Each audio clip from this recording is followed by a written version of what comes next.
වනපසමල් කලාපවර මොනපොත් සමූහය හරහා සංවිධානය කරනු ලබන කවිය සහ කාව්‍යකරණ පිළිබඳ වැඩසටහන මේ මොහොතේ ආරම්භ කරන්න තමයි අපි සූදානම් වෙන්නේ.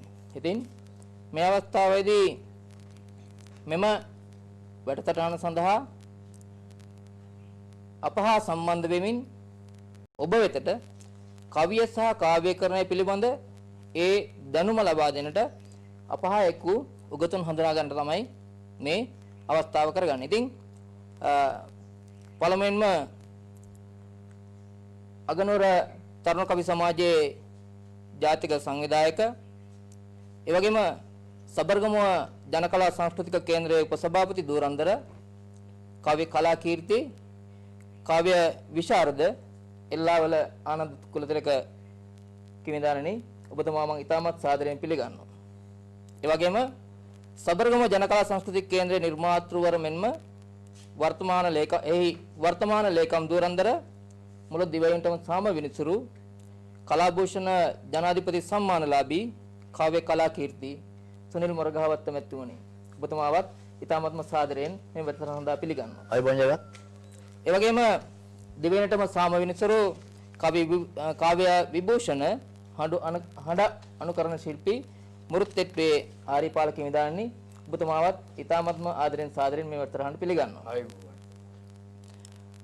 ඒ වගේම ප්‍රවීණ ගේපද රචිකාවියෙක් වගේම සබර්ගමුව ජනකලා සංස්කෘතික කේන්ද්‍රයේ සමලේකම් දූරන්දර රණවිර අධිකාරියේ කවිත්වයේ පිළිබඳ ජාතික සම්මානයෙන් පිදුම් ලැබූ සබර්ගමුව සාහිත්‍ය සම්මානලාභිනී සුමිත්‍රා ඩී ගොඩගේ මැතිණියනි ඔබතුමියවත් ඉතාමත් ආදරෙන් සාදරයෙන් පිළිගන්නවා.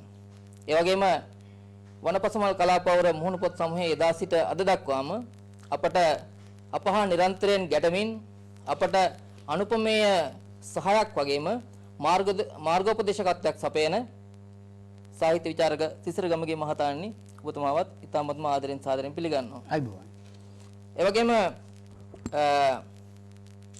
දේශබන්දු කාව්‍ය විභූෂණ කාව්‍ය ගෞරව සර්ණා කරවිට මෙතනියනි ඔබතුමියත් ඉතාමත් ආදරෙන් සාදරයෙන් පිළිගන්නවා.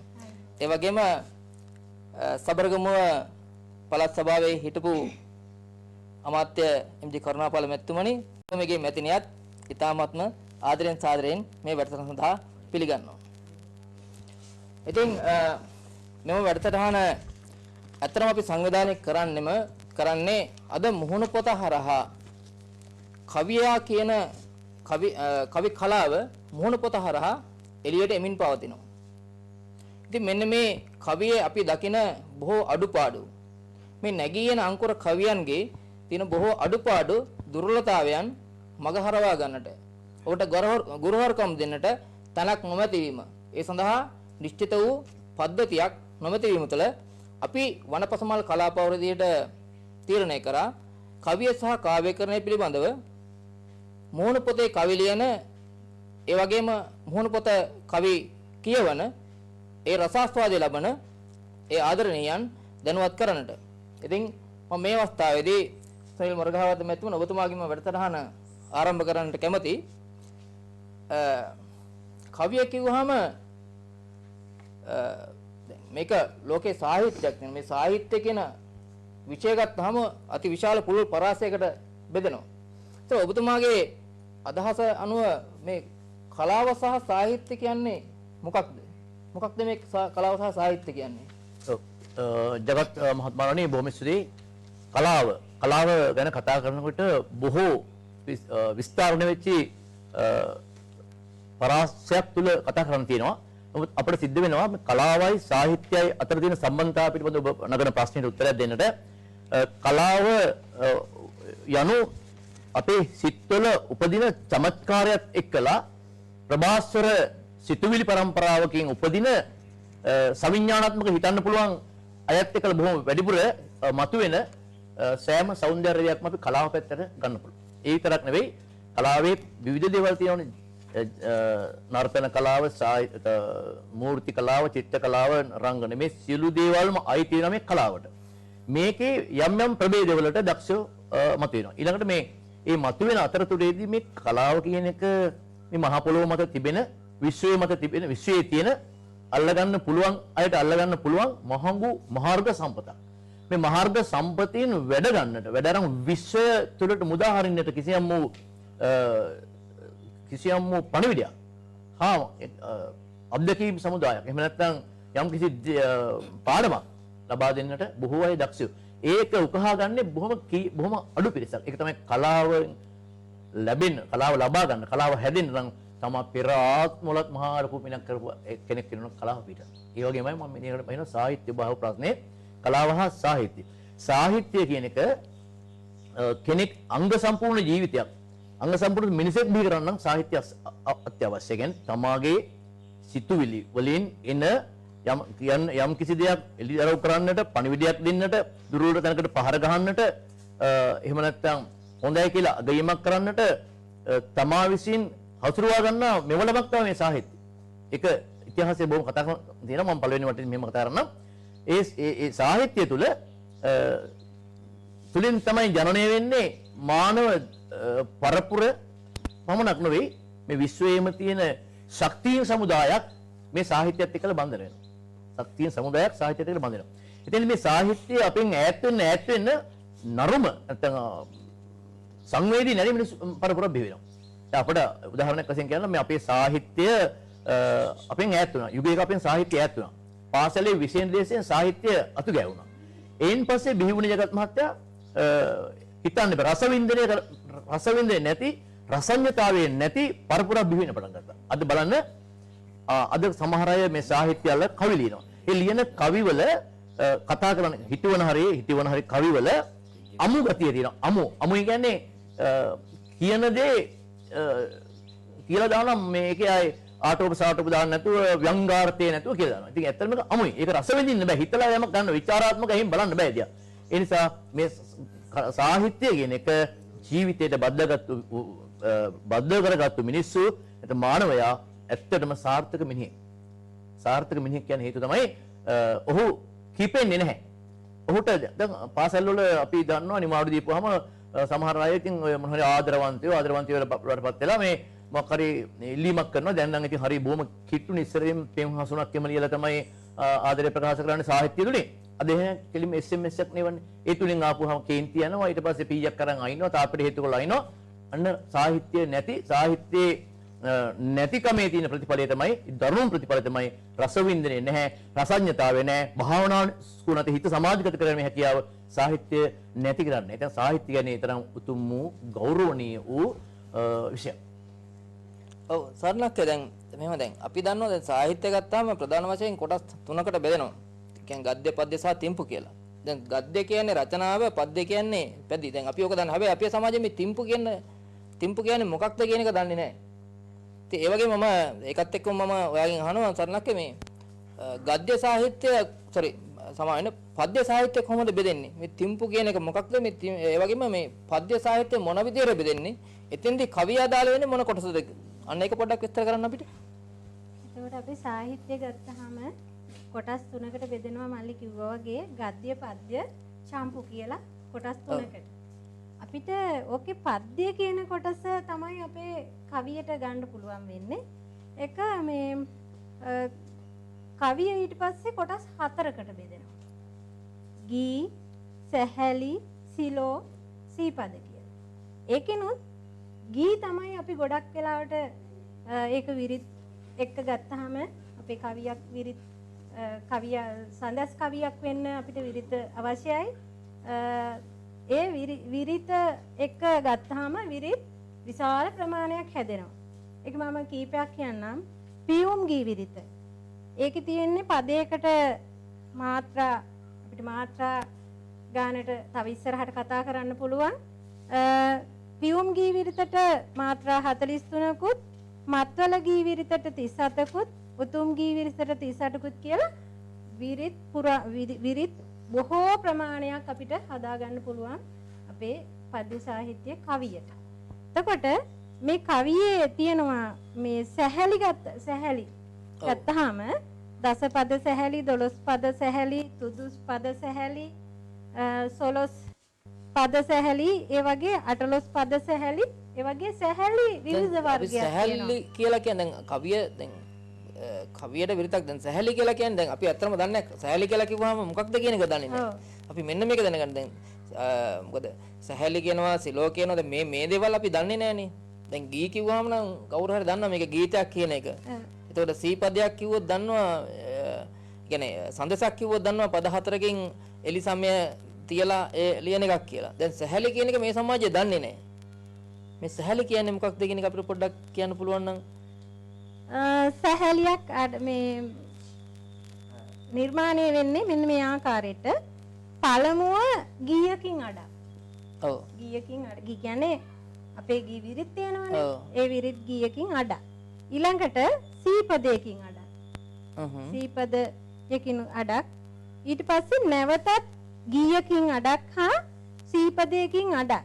මේකට ගොඩක් වෙලාවට අර තොවිල් කවි තොවිල් වලට ඒ තොවිල් වලට කවි නිර්මාණය කෙරෙද්දී ගොඩක් වෙලාවට මේ සැහැලි තමයි මේ අපිට මේ භාවිත කරන්න පුළුවන් වෙන්නේ. මේක තියෙනවා සැලලි හිමියන කවිය.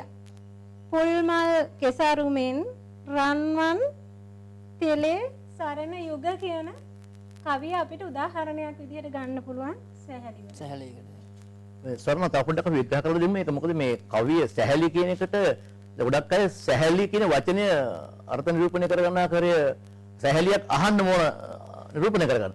මොකද අපි සරල විදිහට ගීයක කොටසක් එහෙම නැත්නම් අපි අපේ ආදින්නාව වගේ පණිවිඩයක් දෙන්නේ.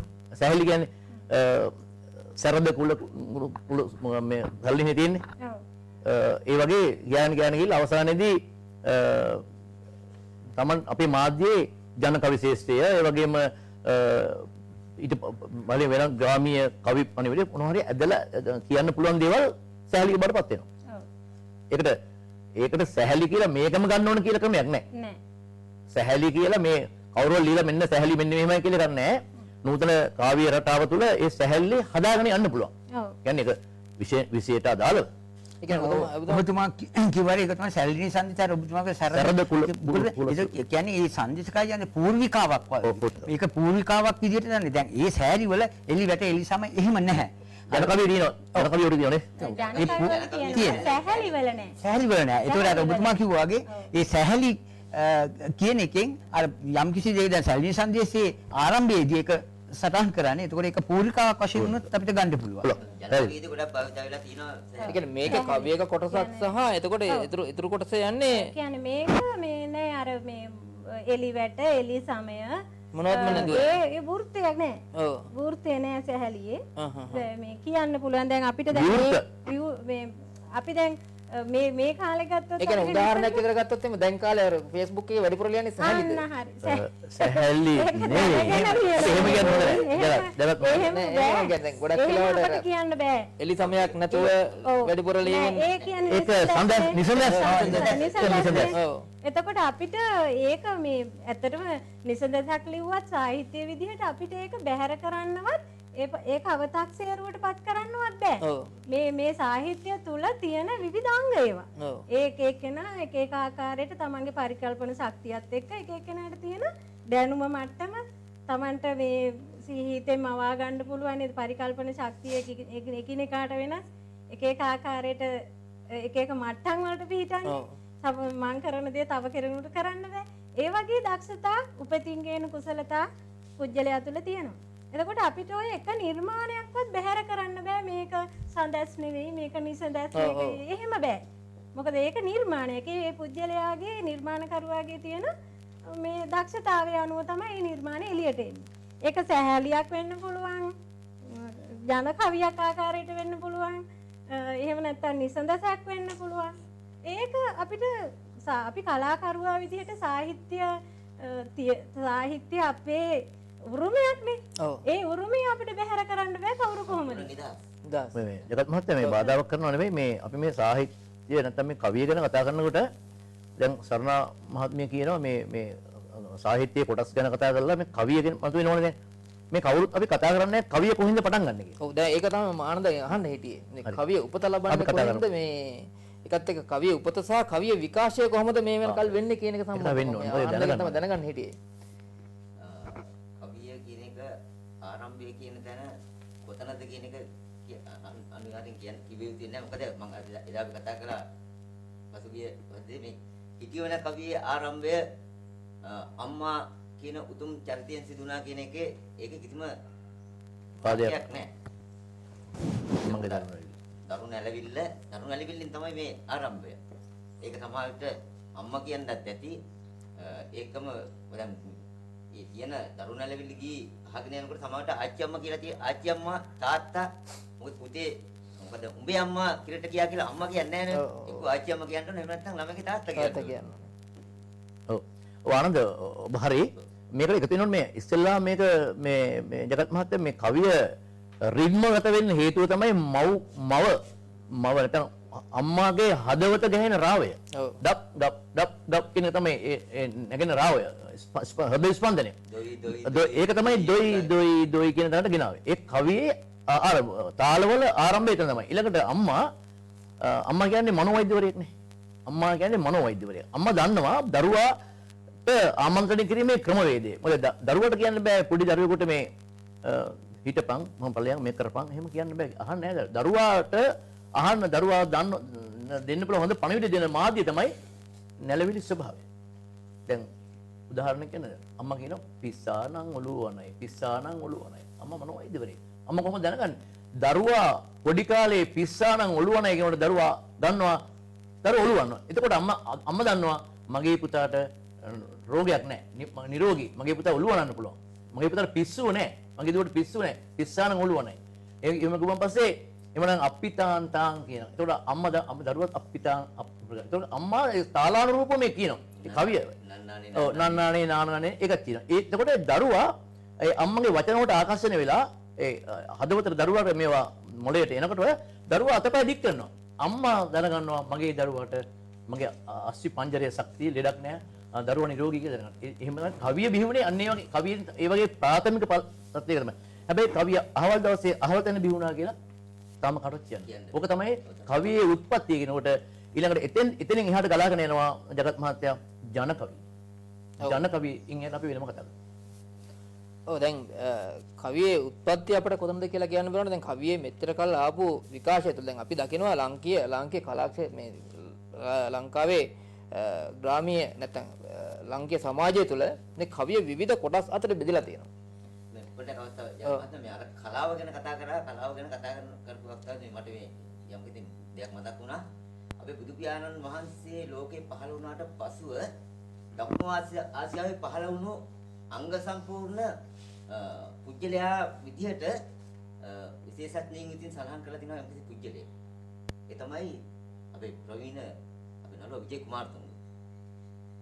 එතුමා තරම් අංග සම්පූර්ණ පුජ්‍යලෙක් බුදුන් වහන්සේගෙන් පසු බිහිවුනේ නැහැ කියලා මේ ළඟදී මේ යම් කිසි විශේෂඥ මහත්මයෙක් කරපු මේකදී මේ මම එතන හිටියා. සොන්දාරයත් එක්ක මේ තෝරන්නේ. එතකොට මේ මොකද එතුමාගේ ගමන උස මහත වර්ණය කෙස් ගමන මේ සියල්ලත් එක්කම උච්චාරණය වචන උච්චාරණය අටහඬ මේ සියල්ලත් එක්කම අංග සම්පූර්ණ පුජ්‍යලෙක් විදියට සඳහන් කරලා තිබුණා. ඊට පස්සේ එතෙන්දී නළුවෙක් විදියට එතුමා රඟපානකොට නැටුවේ නැහැ. එතුමාගේ ගමනේ සින්දුවක් කියනකොට එතුමාගේ ගමනේ තිබුණා නැටුම. නමුත් එතුමා රඟපාපු චිත්‍රපටියක් එතුමාගේ කටහඬ අහපු නැති එතුමා දැකපු නැති පුජ්‍යලෙක් තමයි එතුමාට වෙඩි කියන්නේ. මොකද එතුමාගේ යම්කිසි රංගනයක් හෝ එතුමාගේ මූණ හෝ දැකලා තිබුණා නම් එන්නේ අර කලාවක් තියෙන තිබුණා. ඒ කලාව නැති කාලකන්ණි මිනිහෙක් තමයි නරුම චරිතයක්. නරුම චරිතයක් තමයි එතුමාට ඔව් දැන් අතරම කලාවේ අභාවය නිසා තමයි සමාජය ගොඩක් ඛේදවාදයට මුහුණ දෙන්නේ. දැන් මේ සිසිරගමගේ මහත්මයාණනි. දැන් කවිය ගත්තාම ලාංකේය කවි කලාව දැන් මෙච්චර කාල විකාශනේ ඒ වෘත්තීන් අනුව විකාශය වුණා. ඒක ගත්තාම දැන් ජන කවිය ගත්තාම පතල් කවි, පාවුරු කවි, එතකොට පැල් කවි මේ විදිහේ එක එක විවිධ ක්ෂේත්‍රයන් විදිහට විකාශය වුණා. ඒකත් එක්ක වෙදකමට ගත්තාම වෛද්‍ය ක්ෂේත්‍රය තුල තිබුණා මේ ඒ කටපාඩමින් පැවතගෙන ආවේ කවිය හරහා. සමහර වෙලාවට ඒ ගුරු කුලවල පැවතගෙන ආවේ ගුරුවරයා ගෝලයාට ශිල්ප ඥානය දෙන්න ඒත් කවියෙන් තමයි පැවතගෙන ආවේ. එතකොට මේ එක එක ප්‍රවිධියට මෙන්න මේ කවිය ලාංකීය සමාජය තුළ කිඳා බහිනවා. නර්තනයට කිඳා බහිනෝ නේ නර්තන කලාවට ශාන්ති කර්ම වලට බලිතවිල් වලට. ඒතර මේ හැම ක්ෂේත්‍රයක් පුරාම කවිය ගිලා බැලලා තියෙනවා. ඔව්. මේ විද්‍යාවේදී ආවර්තිතාවකුව ළමින්ට උගන්වන්නත් මේ තියෙනවා. සාහිල් යන්න බැරි නම් බෙරිබත් කාපන් නැත්නම් ඔල්ලුව පලනවා නේ ඔය තියෙනවා අපි. ආවර්තින පොත්ත වේරුණු කැහැටි තෝමට මැකි එලිසා මැංච තුන් දෙන ප්‍රොන්ද යකඩින් කැඩුණු විකට ගසාලා ටිකකින් ලෙඩක් දෙන මේම කවියකින් තමයි ළමයිට ඒක මේ මතක් කරලා දෙන්නේ. ඉංග්‍රීසි ඔඩියත් ABCDEFG මේ විදිහට මේ කවියකින් තමයි ළමයිට පහසු වෙලා දෙන්නේ පාරක්. ඔව්. දැන් ඒක තමයි දැන් ලංකාවේ හැම ක්ෂේත්‍රයක් ගත්තාම බැලුවාම ඇත්තම මේ කවිය මුල් බහගෙන තිබුණා. හැබැයි අද වෙලා තියෙන්නේ මේ කවියේ අභාවයත් එක්ක මේ ක්ෂේත්‍රයන් විනාශ වෙමින් පවතිනවා.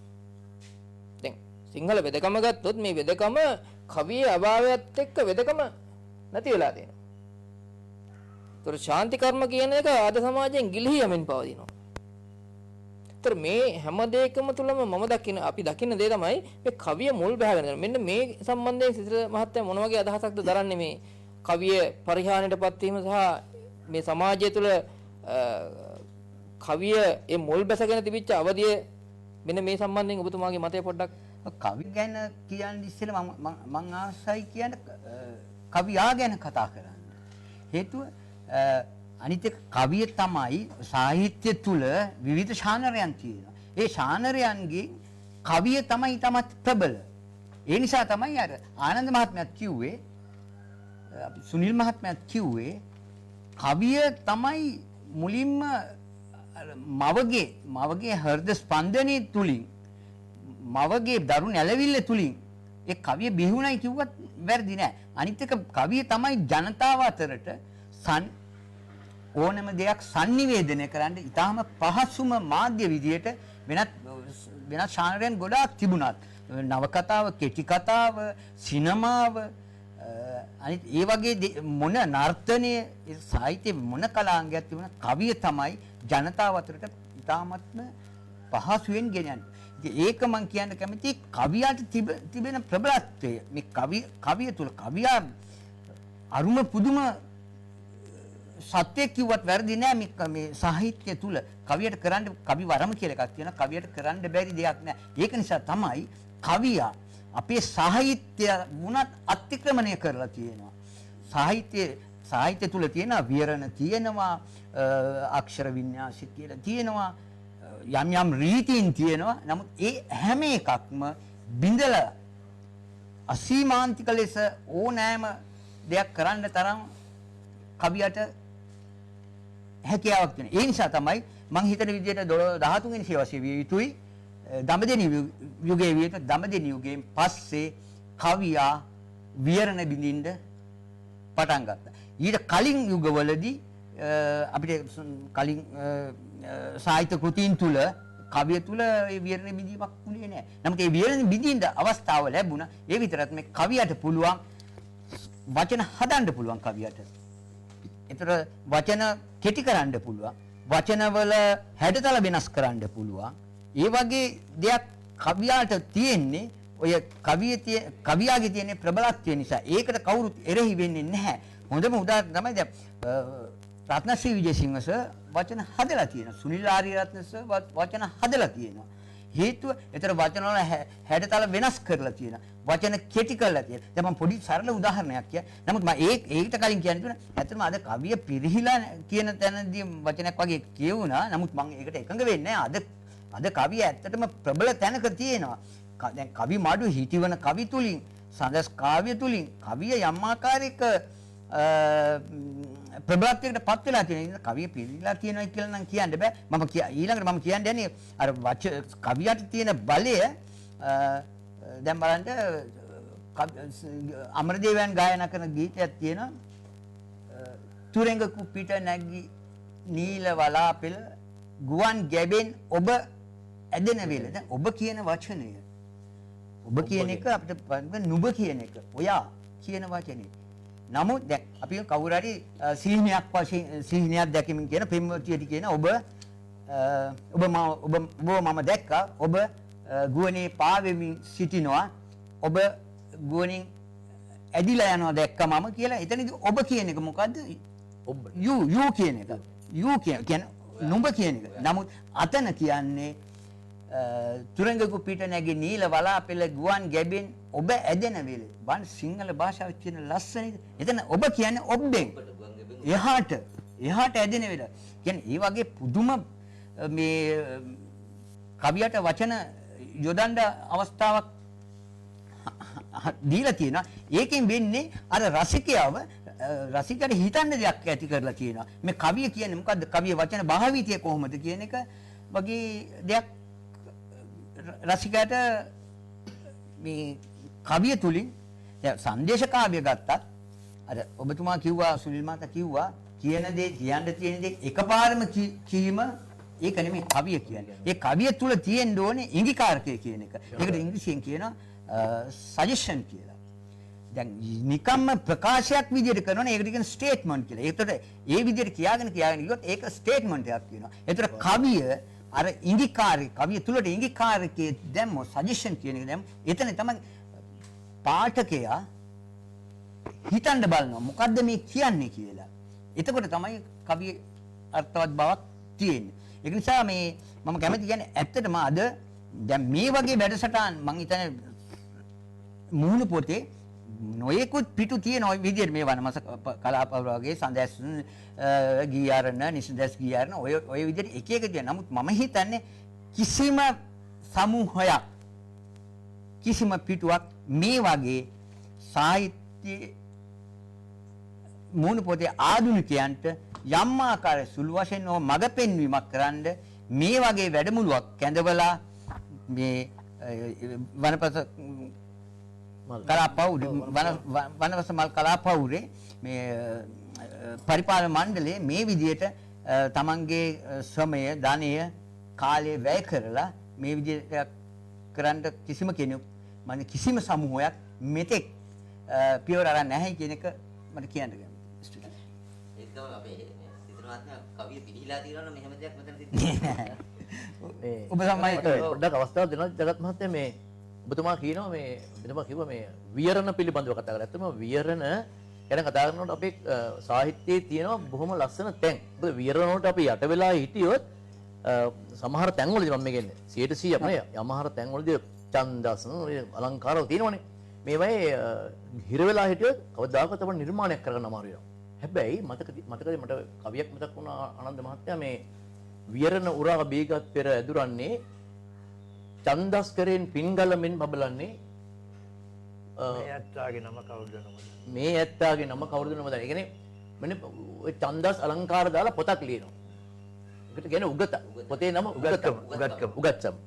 මේ පොත දැන් ලිව්වා. මේක දැන් මේක කියවනවා දැන් මෙයා මේක දෙන්න කෙනෙක් නැහැ කියවනවා දැන් ඉස්සෙල්ලාම කිව්වා බස් ස්ටෑන්ඩ් බිරිඳට ඔව් බිරිඳට ඉස්සෙල්ලා ඔව් බිරිඳට ඉස්සෙල්ලා එනවා ගත්තේ ළඟට 100 මෙම්බර් බිරිය කියලා තියෙන්නේ බිරියට කිව්වන් පස්සේ බිරිය මේක අහින් තේරෙන්නේ නැහැ නේ තන්දස් අලංකාර මේකේ තියෙන මොකවත් තේරෙන්නේ නැහැ ඔළුවා කියනවා කී බිරිය දාලා ගියා යන්නේ බිරිය දාලා ගියා මහත්තයා ඊළඟට මේක ගියා නගරයට නේද හරි බලන්න නගරයට ගියාම ඉස්සර ගස්ටට එහෙම තියෙනවනේ නාතෙන් අම්බලමට ගියා අම්බලම එහෙම තැන් අම්බලම ගියා අම්බලමට ගියා මේ පොත කියන අම්බලම ඉන්න මිනිස්සු අම්බලමේ ඉන්න මිනිස්සු අම්බලමට එන්නේ නැතුව හරිය අම්බලම දාලා ගියා. අම්බලම දාලා ගියා ඊළඟට මේ වියරණ ගැන කතා කරනවා මගේ ඊළඟට ඔහොම කියලා බස් නැවතුමට ගියා බස් නැවතුම් පොලේ ඉන්නකොට වටේ ඉතින් කට්ටිය ඉන්න කවි කොළ විකුණනනේ සර් මෙයාත් මේ කියන පොත කියනවා මිනිස්සු මෙහෙන් එන අර පැත්තෙන් යන්නේ දැන් බස් ස්ටෑන්ඩ් එකට මිනිස්සු එන්නේ නැතුව ඊළඟට මේක ලොකු ප්‍රශ්නයක් තුම්මහන්දියා ඊළඟට පින්තාලියක් දීලා තිනවා ඒතරත් එහෙම තමයි ඕක කියලා ගියා අන්තිමට ගියා අන්තිම මිනිස්සු මෙයාට නඩුවක් දැම්මා නඩුව දැම්මාම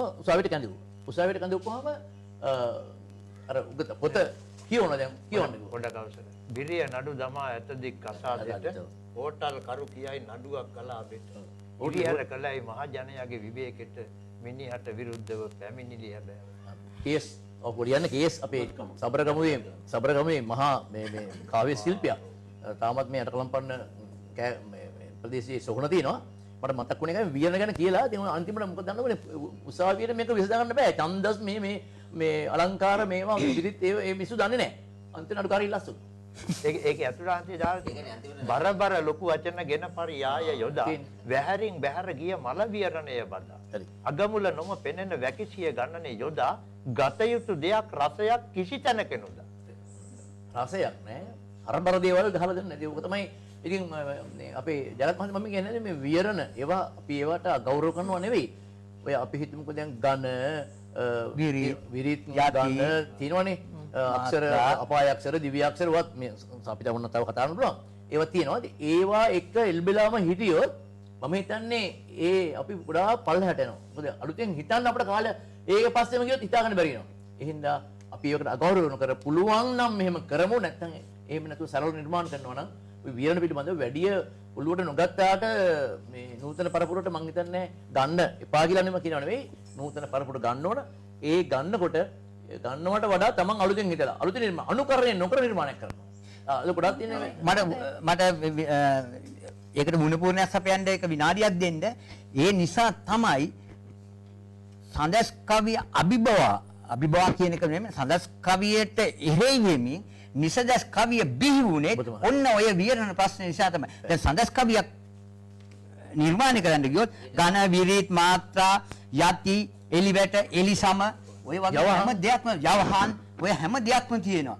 ඒතර ඒවා තුලින් තමයි කවිය නිර්මාණය. එතකොට ඒකෙන් වෙන්නේ මොකද්ද? අර ඔබ කිව්වා වගේ අර භාව ප්‍රකාශන එළිදැකෙන යම් සීමාවක් ඇති වෙනවා. ඔන්න ඕක කඩාගෙන බින්දගෙන යන්න තමයි නිසදස් කියන කවියක් බිහි වුණේ. එතනදී මම ඔබතුමා සමග එකඟ වෙනවා අපේ සාහිත්‍ය අභිභවා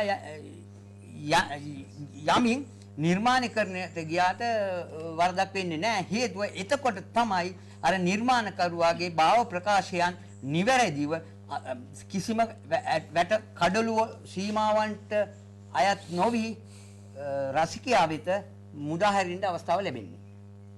ඔව් දැන් මෙතෙන්දි මේ අනන්තවත් දැන් මම මේ සිනමාත්ය මම අර කවියේ පෙරහිම ගැන කිව්ව නෙමෙයි. දැන් අත්‍තරම ගත්තාම ලංකාවේ තිබුණ මේ කාව්‍ය යුග කවියේ තිබුණ කවිය ලංකාවේ මුළු සංස්කෘතියම වෙලා ගත්ත බොහොම ප්‍රසිද්ධ යුග තිබුණා.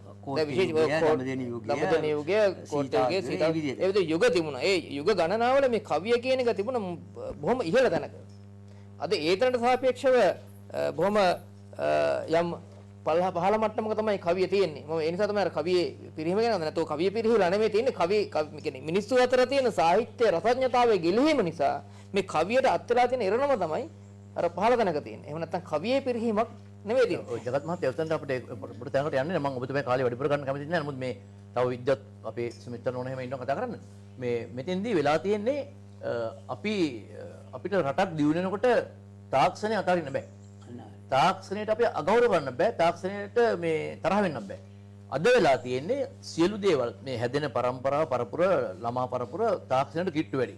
ඒකට එදා සාහිත්‍යය තිබුණ නිසා අපිට යම් යම් දේවල් හදවතින් ඇතුළු පිටට ගන්න පුළුවන්කම තිබුණා. අද සාහිත්‍ය අපෙන් ඈත් කරන යුගයක ඈත් කරපින්න නිර්මාණශීලී මිනිස්සු බිහි වෙන්නේ නැහැ, දරුවෝ බිහි වෙන්නේ නැහැ, පාසලෙන් එහෙම එන්නේ නැහැ. දැන් එන අය කම්පියුටර් එක නැත්තම් අපි පරිගණකයට ගිහලා පරිගණකය තුළ පරිගණක රසය අඳුරන්නේ නැහැ. පරිගණකයේ තුලින් රසය මතුවෙන්නේ නැහැ. පරිගණක මම ඒ කියන්නේ අපේ සංස්කෘතික රාමුව ඇතුලේ තාක්ෂණය තෝරා නොගැනීමේ ප්‍රතිඵලය තමයි කවිය මතුන වෙන්නේ. කවිය තියෙනවා මහ පොළොව මත කවිය තියෙනවා. මතුන වෙන්නේ තාක්ෂණය කලාව නැත්නම් මේ සියල්ල අභිභවා කියලා නේදිනවා. හේතුව තමයි කනගාටු හේතුව තමයි තාක්ෂණය අවශ්‍යයි. මම නැවතත් කියන්නම් 60 දශකයේ බිහි වුණු කවියා ගීත ලිව්වා, ගීත රචනය, කවි ලිව්වා මේ භාවනාවන යෝගීව හිතලා ලියන්න පුළුවන්. රස විඳින්න පුළුවන්. දැන් අද ලියන කවි බලන්නකො. අද ලියන කවි අර ඔබතුමා කිව්වා වගේ බොහොම මේ නිසදස් අපි අගෞරව කරනව නෙවෙයි. බොහොම යමක් කියලා පටස් ගන්න නවත්තනවා. ඒකේ අව්‍යංග එහෙම නැහැ. ඒ හින්දා මේ රසය මතුවෙන්න විදියක් නැහැ. කවිය මතුවෙන්න විදියක් නැහැ. එතකොට චුට්ට මහත්තයා මම කියන දැන් අපේ ඔය කවි නිර්මාණ කරනකොට අපේ බුදුරජාණන් වහන්සේ කවියෝ කොට්ටාස 4කට වෙන් කරලා තියෙනවා. හරිද? ඒ කොට්ටාස 4 මෙන්න මේ වගේ ගාතාවකිනුත් කියලා තියෙනවා. චත්තාරෝ මේ භික්ඛවේ කවි කතමේ චත්තාරෝ චින්තා කවි සුත කවි අත්ත කවි පටිහාන කවි ඉමේ බෝ භික්ඛවේ. ඒ කියන්නේ ලෝකයේ ඉන්න කවියෝ 4කට බෙදෙනවා. එතකොට ඔය නිර්මාණ හැකියාව තියෙන 4 කොටාසයකට අපේ කවියෝ බෙදෙනවා. මෙතන චින්තා කවිය කියන කවියා එයා කරන්නේ තමන්ගේ චිත්ත ශක්තියෙන් තමන්ගේම කවි නිර්මාණය කරනවා. තර්ක විතර්ක ඒ හැකියාව එයාට තියෙනවා. තර්ක විතර්ක කරමින් තමන්ගේ නිර්මාණ කිරීමේ හැකියාව චින්තා කවියට තියෙනවා. ඊළඟට සුත කවිය ගත්තාම අනුන්ගේ නිර්මාණ අනුකරණය කරනවා. අදත් අපිට ඕන තරම් උදාහරණ සුත්ත තියෙනවා. කියන්නේ ඇසීම අසාගෙන ඉඳලා. මේ ආසා තමන්ගේ අර විමර්ශන බුද්ධිය මේ විමර්ශන බුද්ධියට ඉඩ දෙන්නේ නැහැ.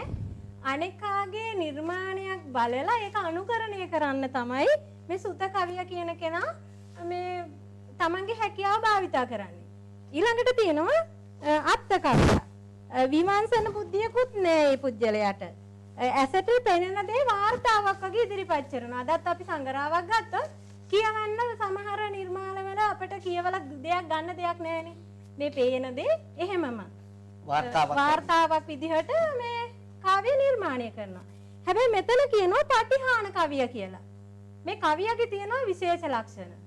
මෙයා උපතින් භවයෙන් භවය ගේන කවිකම මේ කවිය. මම කියන්නේ පටිභාන විය යුතුයි. පටිභාන. ඒකෙන් තමයි ප්‍රතිභා කියන වචනේ. ඔව් පටිභාන කියන කවියට තියෙනවා උපතින් ගෙන ආපු දක්ෂතාවය. කුසලතා අපි කුසලතා ආරන්නේ සහජ. සහජ. එතකොට මේ කුසලතාවයක් පෙර පින් මහිමයෙන් මේ නිර්මාණය කරන කවියා දුටු දේ දුටුව විදිහට ලියන්නේ නැහැ. යම් කෙනෙකුට මේ කවිය ඇතුළට රිංගලා මේකේ අර්ථය හොයාගන්න පුළුවන් විදිහට තමයි මේ පටිභාන කවිය මේ සරණ නෝනා අපේ සිසිල් මහත්තයා එතුමගේ ඒ කතාවට මම මුණ පුරන්නේ නැද? ඇත්තම බුද්ධඝෝස හමුදුරකට ඒතෝටි.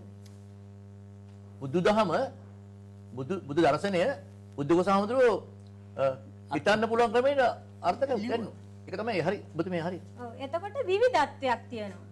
දැන් අපේ නිර්මාණයක් සමහර නිර්මාණ අපිට ගත්තාම අපිට ඒක කියවන්න ආසාව පළවෙනි කවිය කියනකොට මේ නිර්මාණය කියවන්න හිතෙන්නේ නැහැ.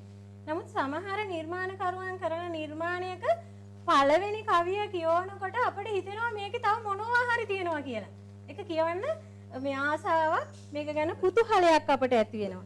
ඒ ගමන ඒ කවියට තියෙනවා සිතල නිර්මාණ කිරීමේ ශක්තිය. සමහර විට මෙතන මේ මල් බඳුන නැහැ. මෙතන මල් බඳුනක් මෙතන මේ මල් බඳුනට අරක් ගත්ත සාමාන්‍යලයෝ එහෙමනම් බාමරු වෙනවා. ඒ චිත්‍රරූප මවා ගැනීමේ හැකියාවක් මේ පටිභාන කවියට තියෙනවා. එතකොට මේ කවිය කරන්නේ කවිය හොයාගෙන යන එක. අභ්‍යාස කරනවා මේක තව කොහොමද මීට වැඩිය හොඳ තලයකට ගේන්නේ කියලා ගොඩාක් වෙහෙසෙනවා කවිය වෙනුවෙන්. එයා ඒ අභ්‍යාසවල යෙදෙන මේ දේවලුත් එක්ක මෙයා ප්‍රතිභාපූර්ණ කවියා කියන තැනටපත් වෙනවා. ඉතින් මෙතනදී අපිට ගත්තහම පස්සේ අපිට මේ නිර්මාණය කරනකොට විරිත තිත්ත මාත්‍රා මේ හැමදේම අපිට අලංකාර යොදන්න. මොකද මනමාලියක් ගත්තහම මනමාලියකට තැල්ල නැත්තම් වැඩක් තියනවද? මාල හත නැත්තම් වැඩක් නැහනේ. මනමාලියක් වෙන්නේ ඒ කරුණු කාරණා ටික එකතු කරාට පස්සේනේ. එතකොට මේ මනමාලිය හරිම අංග සම්පූර්ණ මනමාලියක් කරන්න නම් එයාට පළඳන්න ඕනි සියලු ආභරණ පළඳන්න ඕනි. නමුත් අපි මේ අපේ කවියක් ගත්තානොත් එහෙමයි. විරිත, යතිය, අලංකාර, මේ එලි වැඩ, එළිය සමය මේ සියලු දේ එකතු වුණොත් තමයි අපිට එතන නිර්මාණාත්මකව අර මනමාලියක් දකින්න වගේ ලස්සන නිර්මාණයක් කවියක් දකින්න පුළුවන් වෙන්නේ. එතකොට අපිට අර මෙතන කම්මැලිකමක් මට නම් හිතෙනවා මේ යම් යම් කරුණු කාරණා අපේ කවියකට එකතු නොකිරීම තුලින් අපේ කම්මැලිකමයි එළි වෙන්නේ කියලා. ඔව් දැන් අපි සරණ එක දැන් අපිට කාලයත් බොහොම වේගින් ගාලා යනවා. කරුණාපල මහත්තයා මම දැනගන්න කැමතියි ඔබතුමා දරන මතය මේ කවිය සහ මේ වත්මන් සමාජයත් එක්ක මේ බැඳුණු මූණපොත් කලාව මෙන්න මේ සම්බන්ධයෙන් ඔබතුමා දරන මතය මොකද ඔබතුමා එදා ඉඳලා අපිත් එක්ක බොහොම කලාවට සුහදව ඉන්න නිසා අවබෝධ වන ලෙස කවිය හොඳ ආයුධයක්. ලෝක ඉතිහාසයේ ඉඳලා එන දෙයක්. හැබැයි කවිය ව්‍යාප්තිය සඳහා මූලික අවශ්‍යතාවය තමයි සාමය හා සාමකාමී පරිසරය. උදාහරණයක් කියන්නම් 1969 70 දශකයේ වෙනකොට මේ රටේ කලාව පුදුමාකාර විදිහක උද්දීපනය කරපු අවස්ථාවක්. මේ රටේ බිහි වුණා නම් කලාකරුවෝ සාහිත්‍යකරුවෝ ඒ අවදි. ඒක ක්‍රමයෙන් මේ යුද්ධය සහ සමග පසුවෑමක් ඇති. එහෙනම් මම ගෞරවනීය ආරාධනය කරන සමස්ත කවි පරපුරට මේ රටේ සාමය ස්ථාපිත කිරීමේ කාර්යභාරයට නායකත්වයේ දුන්නොතින් අන්න කලාව දිගින් දිගටම සර්වෙන් සම්පූර්ණ වෙනවා. මෙන්න මේක දැන් අර ඔබතුමා කිව්වාගේ කවිය පිරීමක් නොවේ තියෙන නොසලකා හැරීම. ඔව්. නොසලකා හැරීම කවියට. ඒක ලෝකේ රටවල් ගණනාවක ඇති වුණා. විශේෂ ආනන්ද මහත්මයාට ස්තුතිවන්ත වෙනවා. අපි මේ කලාවට ඇබ්බැහි වුණේ ඒ ශේෂ්ත්‍රයේ හිටපු අය නිසාමයි. ඒක නායකත්වයේ එදාගත්තේ විජේ කුමාරතුංග. හරියට මේ නිවසට ඇවිල්ලා දවස් දෙකකින් අමමුවේ මරලා දැම්මා. ඔහුට තිබුණේ පුදුමාකාර ඔබතුමාගේ නොකීද එකක් නිහතමානීකම. අනිත් සියලු දේවල් වලට වැඩියේ තිබෙන නිහතමානීකම. මම මගේ පැත්තෙන් දෙයකි ඕනම සහයෝගයක් දෙනවා. නැවතත් ආරාධනය කරන්නේ සාමකාමී පරිසරයක් උදෙසා නායකත්වය ගන්නට කියලායි ආරාධනය කරන්නේ. ඒකද කවියාගේ කාර්යභාරයක් විය යුතුයි කියලා ඔබතුමා කියන්නේ. ඒකත් මතය. ඔව්. මේ සරණට මට අභියෝග කරනවා. සරණ නෝන කියනවා මනමාලියක් වෙන්න මනමාලියක් වගේ අංග සම්පූර්ණම ඒ ඡන්දස් විරත එලිසම එලිවට අයව තියෙනවා. මම අහනවා මම ඔබගෙන් අහන ප්‍රශ්නේ මේ මොකද මේක මේ විචාරාත්මකව කරන වැඩසටහනක් නිසා මනාලියක් කියන්නේ සරණ ජීවිතේ සමහර අයට විතරක් කරන්න පුළුවන් දෙයක් නේ. සමස්ත මහ පොළොව මත ඉන්න ඔකට මනාලිය වෙන්න බෑ සරණ. නමුත් ජීවත් වෙන්න පුළුවන්. මනාලියෙක් නුණා කියලා ජීවිතය අසාර්ථක වෙන්නේ නැහැ. මනාලියෙක් වුණා කියලා ජීවිතය අසාර්ථක වෙන්න ඉඩ තියෙනවා. දැන් මනාලියෙක් කියලා විවාහයක් මංගලයක් උසාවේ පහුදාට දිවස් වෙන්න පුළුවන්. ඒ වගේ නෙවෙයි සමහර අවස්ථාවල මනාලියක් නුණ පවුල් අස්සල ජීවත් වෙන්න පුළුවන්. ඉතින් එතකොට විරණම මත්තේ හැපිලා මනාලියක් ඒ අංග සම්පූර්ණ වෙනවාද සාමාන්‍ය මට්ටමේ මේ ජීවිතයේ යමක් කරන සාර්ථක වෙන්න වැඩිපුර සාර්ථක වෙන්නේ මොකද්ද කියන එක නෙවෙයි මට තියෙන ගැටලුව. අපි එතෙන්ට ලබු කළොත් මේ ශේෂ්ත්‍රය අපි ඒ කියන්නේ විරණ ඡන්දස් ආදී ඔය සිළු දේවල් වලින්ම මේක කළ යුතුයි කියලා ලබු කළ මෙතෙන්ට කෙටි කරලා ගත්තොත් එහෙම ඊට වඩා පරහසයක් තියෙනවා. සුමත ඔබතුමාත් එක්ක වෙනවා. ඒක ජීවිතය ගැන සමහරවිට ජීවිතය ගැන අපි කවිය මේ ඔය ඡන්දස් ආදී දේවල් ගැන කතා කරන ජීවිතයත් එක්ක සම්බන්ධ වෙලා ජීවිතයේ මේවා දරිද්‍රතාවෙන් යුතු පවුල් බිහි වෙන්නේ නැද්ද? ලස්සන මනාලියෝ නැතුවට මනාලියෝ බිහි වෙනවා. අන්න ඒ නිසා මම කියන්නේ නිර්මාණකරණයේදී මේ වෙන්න හොඳ මොකද කියන්නේ අපි මේ වහල් වෙන්න හොඳ නැහැ. අරකට වහල් වුණොත් සන්දස් වෙනුවට නිසදස් බිහි වෙනවා ඔබතුමා කිව්වා වගේ නැතොර මම ඒ ස්වර්ණට අභියෝග කළේ මම ස්වර්ණගේ උත්තරේ බලලා හැබැයි මම මෙතන මේ අවස්ථාවේදී ස්වර්ණ ගේ පැත්තට කතා කරන්න සිදු වෙනවා. හේතුව ස්වර්ණ මෙතනදී කිව්වේ තනිකරම සඳස් කවියක් පිළිබඳ. සඳස් කවියක් නම් අර මනමාලි සැරසූ ආකාරයෙන්ම සඳස් කවිය සැරසිය යුතුයි. ඒ වලින් පරිබාහිර නම් ඒක සඳස් කවියක් වෙන්නේ නැහැ කියන එක තමයි එතුමිය කිව්වේ. සඳස් කවියට තියෙනවා තමයි බලයක්. සඳස් කවිය ගඩොලින් ගඩොල තිබ්බා වගේ තියෙන්න ඕන. ඒක පිළිගන්නවා. ඔව්. සිසිර මහත්තයා අද ලංකාවේ කවිය ගැන පොඩ්ඩක් කල්පනා කරලා බලන්නකො. අපට ඇයි නිර්මාණ බිහි කරන්න බැරි වෙන්නේ? බැරි වෙන්නේ හේතුව තමයි ඔය නීතිමාලාවත් එකලා කරේ තියන යවහන් දෝෂ යවහන් අපිට ඕන. ඒක පිළිගන්නවා යවහන්. දක්ෂයෝ යවහන් කිය හිටියොත් කවදාකවත් ඔය නිර්මාණය බිහි වෙනවා කියන්නකො. දැන් සමහරවිට හිටවන කවියෙක් ගන්නකො. අපි දැන් ආනන්ද මහත්තයා දක්ෂම කවියෙක් අපේ කලාපේ ඉන්න දක්ෂම කවිය අපේ සබරගම ජන කලා කේන්දරයේ හරි අභිමානයක් කියන කවියෙක්. ඉතින් මෙතුමාගේ හිතවන කවියක් කියන්නේ මෙතුමා ලේසියෙන් යවහන් කඩන්නේ. නමුත් යවහන් කඩන නොකඩන කවිය නැද්ද? ඇයි අපි එතෙන්නම ලඝු වෙන්නේ ඇයි? මම අහන්නේ මම ඒවට සලකනවා. ගරු කරනවා. මම උනත් හිතවන කවියක් කරලා ලියන කවියක් කරලා ලිව්වොත් යවහන් තියලාම තමයි ලියන්නේ. මම අහන්නේ අපිට ඒක හැකි වුණාට සමහර මිනිස් බලාගෙන නැගෙන්න මතුවෙන්න බලාගෙන ඉන්න අයට මේක අමාරු එකපාරට. ඒ හින්දා අමාරු නැගලා අපි අයින් කරන්න හොඳ නැහැ. සුනිමත් මම මෙතන නොකියවිච්ච කතාවක් මේ කියන්නේ. මෙතුමිය මනමාලිට ගත්තේ අර කවිය උදාහරණයක් වෙන්නට. ඉතිහාසයේ මෑත ඉතිහාසයේ 1930 ගණන් වල හැම එක කෝරළයක් තියෙන ඒ කෝරළේ සෑම ගෑණියෙක්ම මනමාලියෙක් වුණා. හැබැයි කලින් දවසේ අම්මයි තාත්තයි ගිහිල්ලා ඒ කාන්තාව බාර දෙනවා. කෝරළේ හාමුදුරුවෝ. එහෙම තියෙනවා. දැනුත් ලෝකේ එහෙම තියෙනවා. හැබැයි පහුවදා වත්තරන් ටික ඔක්කොම අරන් දීලා මනමාලි බවට පත් කළා. ඒ වැඩ වශයෙන් යුගයේ තිබුණා ඒවා. විශේෂයෙන් මඩුවම් ප්‍රදේශයේ. ඒ නෑ පනාමුරේ කොළොන් ඒක තාම තියෙනවා කියලායි මම කියන්නේ.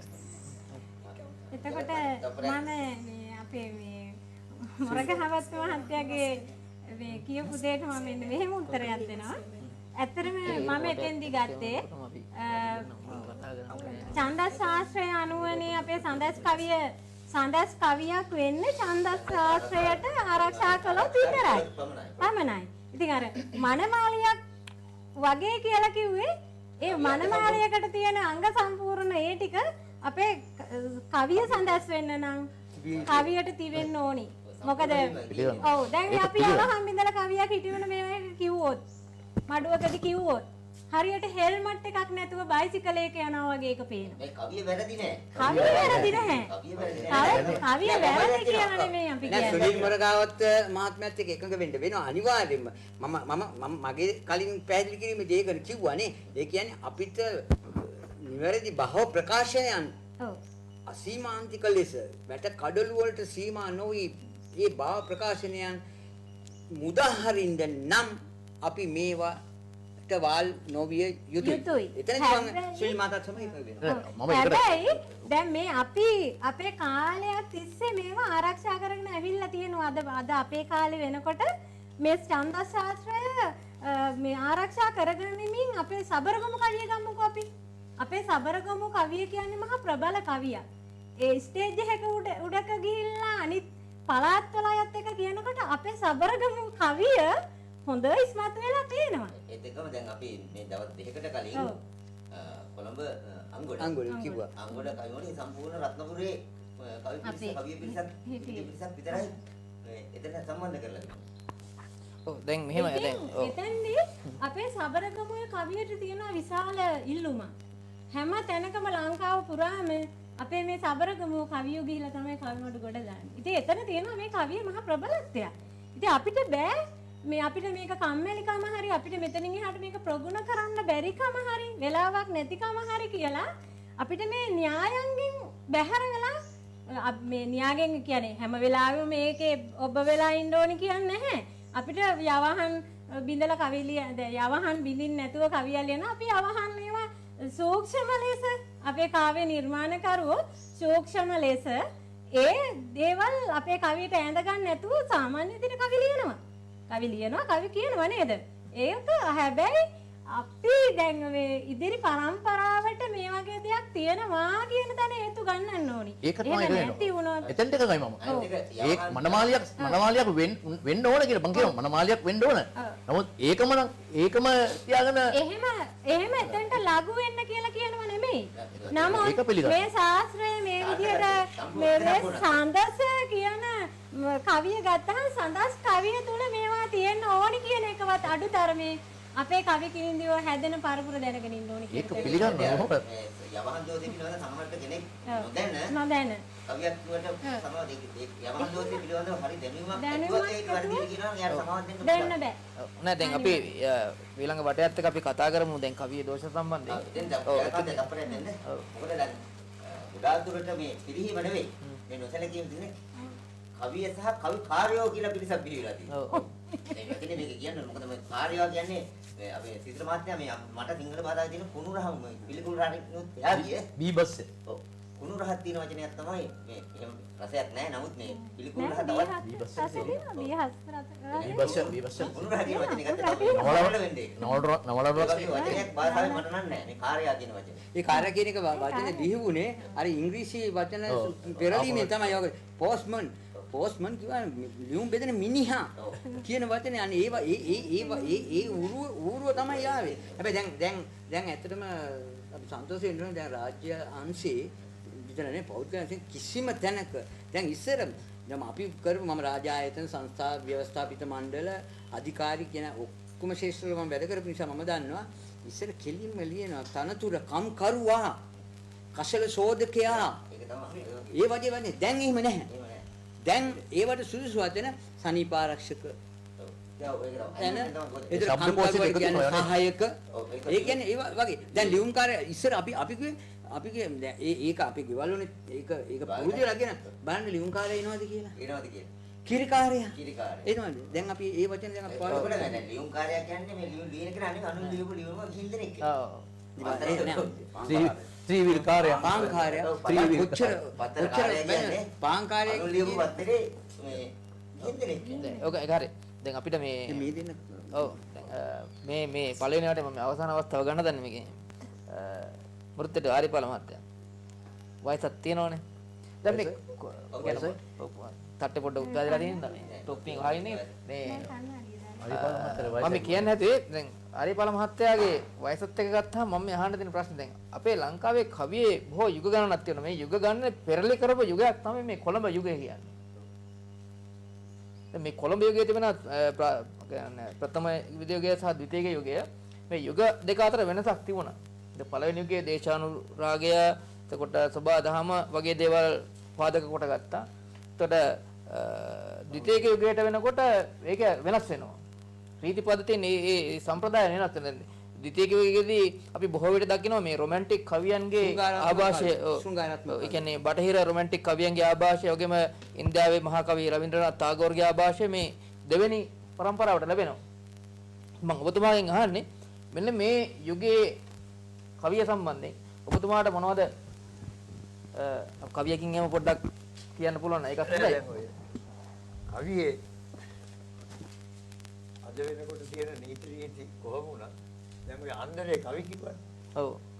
අන්දරේ ළඟ නෑ මේ එලි වැටක් උනර් දෝෂ. අන්දරේ ළඟ නෑ හැබැයි ඒවට හරියටම අන්දරේ කවි කිව්වා. ඒවා අද ගත්තා. තව මතුවට ගත්තත් ඒවේ ගහක දාන්න මොකවත් නෑ. දැන් එක දවසක් මේ රජුරුව කිව්වා මේ අද ඒ සිද්ධි තියෙනවානේ. මිනිස්සු කිව්වා අන්දරේ පාඩම් කරලා කවි කියන්නේ. රජුන්ට ඔය ලියාගෙන කියන්නේ නැත්නම් කටපාඩම් කරලා කියන්නේ. ඔය ස්ථානෙට ඇවිල්ලා ඔය කිව්වට කලින් හදාගත්තේ ඒවා. රජු බැලුවා මේ අන්දරේ ඇත්තද මේ කරන්න බලන්න. මොකද වාසකමත් එක්ක බලපුවාම සද්ද විද්ද වීරක්වල පළඟපතිර අඹ කුමාරුන් නැහලාගේ අන්දරේ. ඔය ටික තේරෙම නමේ මුලට තියෙනවනේ. ඉතින් දැන් රජු හිටියට ඒ පණිවිඩයක් කරියා මේ අන්දරේට එන්න කියන්නේ. අන්දරේ දැන් මාතර ගඟෙන් ඉගොඩ වෙලා ගිහිල්ලා යම් කිසි කාර්යයක ඉන්නකොට ඒ වාගේ පණිවිඩයක් කරියා එන්න කියලා රාජ සභාව ලෑස්ති කරලා තියෙනවා.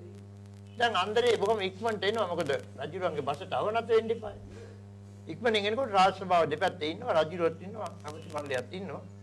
වඩුකොට පිටින් ඉලක්කතුමාට රජුරෝ කිව්වා මම කවි පද දෙකක් කියන්න කියනවා අන්දරේට.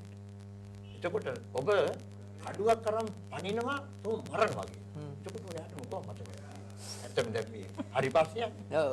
දැන් පැන්න හැටියේ මේ මිනිස්සයා මේ බය වෙච්චාම කවි මතක තියෙන්නේ. දැන් ලේන්සු පොඩියක් අරගෙන කොණ්ඩෙත් බඳලා ලේන්සු අතට ගත්තා ශාලාවට අතුල්ලෙන් සම්ජි. දැන් ඉතින් රජුරෝ ඉස්සරහට යනවා. රජුරෝ ආනන්දරේ ගිය විදිය කවියකින්ම කිව්වනම් මෙයා කිව්වා රාජ්‍ය සභාවේ රජු ඇති සතියා පමාවුනේ නැති හින්දයි තොටියා දැන් ඔක්කොම අර්ථය හරි අතකොට වඩුකොට පිටින් ඉඳලා කිව්වන්න තෝ පාඩම් කරපු කවි කියන්නේ තෝ මරනවා දේන්සු අරගෙන පොඩ්ඩක් පස්සට ගිහිල්ලා කිව්වා කදීම කවියක් කියන්න හිටියා ඉඩක් දුන්නේ නෑ වඩු ගොඩ පිටියා දෙවියන් කියන්නේ මේ එවෙලනේ මේ වඩු ගොඩ පිටිය ඉලවෙතුමා ඒක දන්නේ රජුරේ විතර එතකොට පාලන කරගෙන ආපු එකක් කියලා කියන්න බෑ බෑ කියන්න බෑ රජුරෝ එතකොට අතින් අල්ලුවා නම් රාජ වැටුපක් ගෙවන්න නළුවේ කාලේ රජුරෝ මේ අතින් ඇල්ලුවා අන්දරේ දැතින් වඩාගත්ත කියලා තියෙනවා ආදරේ නිසා රාජ්‍ය වැටුපක් ගෙවන නිසා තමයි රජමාලිගාවේ ඕන් තැනක යන්න අවශ්‍යදී තියෙන්නේ ඒක නෙවෙයි ඇඳයටත් ඒ වගේ වරප්‍රසාද දුන්නා මේ නොරින්ගට තැන් වලට සමහර අය ඇටි ඉතින් ඒක වරප්‍රසාද ඉතින් අන්දරේට එදා ඒ සිරිත් පිරිත් කවිය ඇතුළත වෙච්ච මොකවත් පෝෂණීය තත්ත්වයන් අන්දරේ දන්නේ නැහැ දිසාපාමු ඇතුළතම ළඟටම ගිහිලා අන්දරේ ඉගෙන ගත්ත බව ඉතිහාස පොතේම සඳහන් වෙලා නැහැ ඒවට උප්පත්තියෙන් ගෙනාවු හැකියාව හැකියාව. ඔබතුමා පිළිගන්නවා ඇති සංසාර පුරුදු කියලා තියෙනවනේ දැන් වඳුරට මෙහි ඇවිල්ලා පැන්නුවා නෙවෙයිනේ කවුරුවත් අම්මා බිමට බහලා ට්‍රේනින් කරගෙන පිටේ නිදාලා මෙහෙම පැනා මේ එළියන් ජනේලින් යන්නේ මෙහෙම වත්තලිය කන්නේ මෙහෙම එහෙම ට්‍රේනින් එකක් වඳුරට නැහැ සංසාරික පුරුදු ගෙනා ඉතින් අන්දරේත් ඒ වගේ ගෙනාවා මේ අන්දරේ ඒ යුගයේ දැන් බහු කාලයක දැන් කොළඹ යුගයට එනකොට කොළඹ යුගයේ තමයි හොඳම කවියෝ අද නැති වුණාට ඉතිහාසගත කවියෝ හිටියේ ප්‍රථම ඩී.ආර්.ඕ මතුමා වන්නේ ඉවරසතුමා ලස්සනයි පරිසරයට ලියුවා කවි. අයියා නායක පැදිපෙළ අපේ විනයක කතන්දරේ. ඔව්. ඊවන පේපිතරක මහත්තයා. සෙවනල්ලිය අවදින් නම වන්න කිවුරු පොනේ. පොත්මලේ තිලක අක්මඩ බැන්ටිස් රණවීර කුඩලිගම අට්වාල මුල්ලේ වජිනදාස එච්.එම්. කුඩලිගම බැන්ටිස් රණවීර අක්මඩ බැන්ටිස් රණවීර බොල්ලස්ගම හිටියේ ඩී.එච්. පෙරේරා ගාල්ලේ ජී.එම්. පියදාස බැන්ටිස් රණවීර තිහාරිය පීටර් පෙරේරා මානෙල් පෙරේරා ඇලිස් පෙරේරා පී.බී. අන්ඩිස් පෙරේරා එතකොට සාගර පළන්සූරිය සාගර පළන්සූරිය ඔයගේ ඉතින් එස්මයින් දහම්දුරුව පින්වන්ත උදවිය ගණනාවක් ඔය කවිය හැසිරෙන්නේ ඒවා හිතන්නවත් බෑ අද කිව්වේ ලිව්වේ කොහොමද කියලා. හැබැයි ඒ ඔක්කොම අර මේ ජගත් මාතා කිව්වා වගේ ඒ ඔක්කොම අයිති වෙන්නේ ද්විතක යුගයටනේ. ඔව් ඔව්. අර ටිබෙට් ස්මයින් දහම්දුරුව ආනන්ද සමරකෝන්ලා වගේ අය මම හිතන්නේ ඒවා ජාතිය පුදුජීවීම ඒගොල්ලෝ එතනදී ඒගොල්ලන්ගේ අවශ්‍යතාවයක් තිබුණා. දැන් පීබීඑල්ස් පෙරලාගේ යුගයේ කුඩිල්කමල යුගයේ ජීඑච් පෙරලාගේ යුගයේදී ඒ අවශ්‍යතාවය තිබුණේ නැහැ. දේශාභිමානය. දුන්නේ යටත් විජිත මිදිලානේ මීමන ප්‍රේමතිකලා එනකොට අර හරිය 48 48 පස්සේ අපි යටත් විජිත වාදයෙන් මිදුණානේ. එතකොට ඒගොල්ලන්ට තවදුරටත් අවශ්‍ය වුණේ නැහැ අර වගේ දේශාභිමානී ගී ලියන්න. ඒතකොට ටිබෙට් ස්මයින් දහම්දුරුවගේ අර මේ ජගත් මාතා කිව්වා වගේ ප්‍රථම කියන්නේ කොළඹ යුගයේ ප්‍රථම අවස්ථාව. ඒවා ජාති කණ්ඩායම මෙතනින් මිදීම සඳහා යටත් යුගයේ මිදීම සඳහා උපන්නෙත් මැරෙන්නෙත් තනියමයි ලෝවේ එයින් පිටස්තර වෙන විදිහකින් නොවේ. ඉතින් එහෙමනම් තම යුතුයකම හමුවේ වියෙන් තැති ගැනුම අපහට තරන්න ඕනේ. ඔව්. ඒවා මිනිස්සු නැගිටවීම සඳහා යුගයක අපි හිර වෙලා ඉන්නේ. එතනින් මිදීම සඳහා ප්‍රෞಢත්වයෙන් කටයුතු කරපු ටිබෙට් ජාතිකයස් මහින්ද හාමුදුරුවෝ. ආරියපාල මහත්තයා එතෙන්දී කිසිම තැනක එයා හිරුන්නේ නැහැ නේ. ඒ පත්‍රික හිරුන්නේ නැහැ නේ. නිකම්ම කියන්නේ ගියා. කියාගෙනම ගියා. ඒක තමයි මම වාක්‍යවල සටහන් කරන්නේ මේ මගේ මතේ මම දරන්නේ. ඔව්. එතෙන්ට හිරුණොත් බොහොම අමාරුයි. දැන් නිකම් හැබැයි ඒවා ලඝු කරන්නේ නැහැ මම ගරු කරනවා. ඒවා ඕනේ නැත්නම් අපිට මේ යන්න බෑ. ඒ අර මම ස්මයින් දහමදුර හොඳ උදාහරණයක් නේ මතක් කරගන්න. අන්දරේ බලන්න ඔබතුමා එතන අපිට අමතක වෙච්ච සිද්ධාන්තයක් තමයි කවියේ අන්දරේ ඔබතුමාට ඒක විසුද්ධියක් දෙනවා මේ අන්දරේ කියන චරිතය මේ කවි පටන් ගන්නකොට අමතකම් ප්‍රචාරය නෙවෙයි. ඔව්. ඒ හින්දා අපි හරි නිජාසය කවි කිව්වා. ඉතින් ඒ යුගයේ ඉර වෙලා ඉඳලා ඒ යුගයේ මිදිලාපුවම තමයි අර ඔබතුමා සඳහන් කරපු ඒ කවිය ටික ඒ කවි අන්දරේ කවිවල දක්ෂතාවය තමයි සෝනට ගෙන ගැව්වා. ඔව් ඒ කියන්නේ වස් කවිය. උල්කාපාත. මේ ජගත් මහත්තයා මම පොඩි ඉල්ලීමක් කරන්න නැත්නම් අපේ ආරියපාල මහත්තයාගේ ගැමි ස්වරය හරි සුන්දරයි කවියට. අපි අහමු කවියක් මේ අන්දරේගේ හරි. ඔව්. ඒ හොඳට කිව්වා. කුඹුරාවේ හාමුදුරුවෝ ඉන්න කාලේ නේ ඔය පන්සල මට තව මතක නැහැ. ඒ පන්සලේට කිව්වා මේ ඔය කහට ගහට රිලව් වෙන මම කියහම පුළුවන් නේද? ඒකම කිව්වා මේ මං කියන්න ඔබ වහන්සේ පව්වාර ගන්නවා. අගට ගලපලා කිව්වා ලස්සනට අගට මුලට. ඒක කිව්වා පහට රැවෙන්න එන රිලවුන් ගොල්ල කහට කණ්ඩ එන විට පාමින් අල්ල ලොවට වැඩ වසන දෙවිවරු කර මෙල්ල ගහට පනින පිම්මට කැඩියන් බෙල්ල අදත් බිමිල් වේ පන්සලේ රිලව් යන්නේ කහට ගහට පනින එකට කියන්නේ කිව්වා. ඉතින් අන්දරේ මොකක් පත පොතක් ඒ මොකක් නැහැ නේ. ඔව්. මේ ශනික නිර්මාණයක් වස් කවියක් හැටියට ගෙනාවා. ජගත් ඒක හරි. මේ අපේ ජගත් මහත්තයා ඒ කවිය අතර හරි සාර සංග්‍රහයක් මේ දැන් මම ඇත්තටම මේ කරන මේ මෙන්න මේක පොඩ්ඩක් සමහර දෙන්න මේ අන්දරේ රජකුමාරීට කිව්ව කවිය තාම ඉතිහාසයේ රැවුදෙනව නේ. ආ ඔව්. කටකඩි කලේ මේ අහන්න හැදුවේ ඒක දැන් බලන්නකො අනිත් පැත්ත පෙරලීමේ හැකියාව තිබෙන කවියට පුළුවන් නේද? ඉතින් මේ ආරියපාල මහත්තයා මතකද කවිය? ඔව් මතකයි. කියන්න බා. කට කැඩි කලේ දිය උකුලේ තබාගෙන ලොට තන දෙකක් ගෙරි සමකින් වසාගෙන තඹ සහ පිටතලත් දෙවංගෙහි පැලඳගෙන කෙල්ලේ රොඩි කොයි යනවද උදෑසන රජුරණ මට ගේන්න ගියා. අජන්ට ගෙන්ති කියලා මරන්නම කිව්වා. ඊට පස්සේ මම කිව්වේ මෙහෙමයි කිව්වනේ. කොහොමද කිව්වේ? වෙනත් විදිහට කිව්වා මේ මද විසව කුයනද දැස්. රන් කැටි කලේදී උකුල රන් කැටි කලේදිය උකුලෙහි තබාගෙන රන් කුඹු දෙකක් සලුපටකින් වසාගෙන විදිත් රත්තරන් දෙවඟෙහි පැලඳගෙන මල් මද විසව් කොයි යනවද උදෑසන ශනිකව වෙනස් කළා කිව්වා අන්දරේ ඒ කවියේ තියෙන ප්‍රබලම දැන් මොකවත් ඉගෙනගෙන ඔව් කිසිම කොලෙජියකට ගිහිල්ලා නැහැ ප්‍රයිවට් ඉස්කෝලේකට ගිහිල්ලත් නැහැ දිසාපාම උපුලා ළඟට සෑහෙන කෙනෙකුට මිසක යන්නත් බෑ ඉතින් මේ ඉගෙනගෙන නැති වුණාට ඒ කාලේ රාජරාජ මහා මාත්‍ය ආදීන්ගේ ගෞරවයට බරපතලට ඔය කවිය නිසා අන්දරේපත් වුණා වෙන මොකවත් අන්දරේඟ වත්කමක් නැහැ පොඩි මැටි ගහපු පිලක් නැතිව ඒ නිසා තමයි ඔය සාන්නමාන ටික දුන්නේ මම දැක්ක ඔගේ ඉතිහාසෙත් තියෙනවා සද්ද විද්ද වීරප්පල පළඟ පතිර අඹ කුමාර උන්නහැලාගේ අන්දරේ